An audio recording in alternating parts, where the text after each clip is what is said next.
నాన్న ఎందుకో వెనకబడ్డాడు. అది శీర్షిక. అమ్మ 9 నెలలు మోస్తే నాన్న 25 ఏళ్ళు. రెండూ సమానమే అయినా నాన్న ఎందుకో వెనకబడ్డాడు. ఇంట్లో జీతం తీసుకోకుండా అమ్మ, తన జీతం అంతా ఇంటికే ఖర్చు పెడుతూ నాన్న, ఇద్దరి శ్రమ సమానమే అయినా అమ్మ కంటే నాన్న ఎందుకో వెనకబడ్డాడు.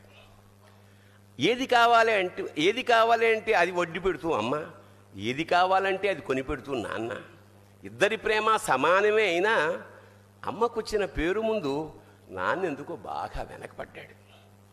ఫోన్లోనూ అమ్మ పేరే, దెబ్బ తగిలినప్పుడు అమ్మ అని పిలవడే, అవసరం వచ్చినప్పుడు తప్ప మిగతా అప్పుడు గుర్తురానందుకు నాన్న ఎప్పుడైనా బాధపడ్డా? ఏమో. ఇద్దరూ సమానమే అయినా పిల్లల ప్రేమను పొందడంలో తరతరాలుగా నాన్న ఎందుకో వెనకబడ్డాడు. అమ్మకి మాకు బీరువా నిండా రంగురంగుల చీరలు బట్టలు, నాన్న బట్టలకు దండెం కూడా నిండదు. తనని తాను పట్టించుకోవడం రాని నాన్న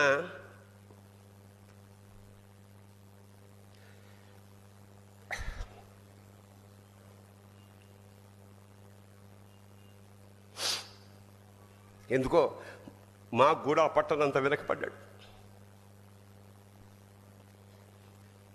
అమ్మకి అన్నో కొన్నో బంగారు నగలు, నాన్నకి బంగారం అంచున్న పట్టు పంచి ఒకటే.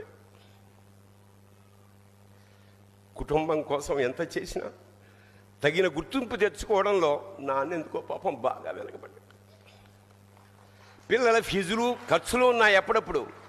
ఈసారి పండక్కి చీర కొనొద్దంది అమ్మ.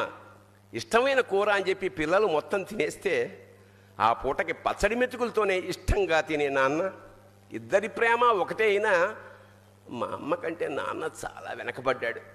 వయసు మళ్ళాక అమ్మ అయితే ఇంట్లోకి పనికొస్తుంది.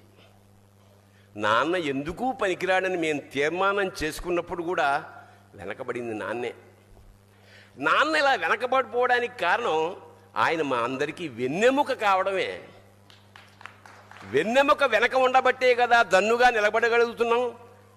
ఇదేనేమో నాన్న వెనకబడిపోవడానికి కారణం. శివోహం.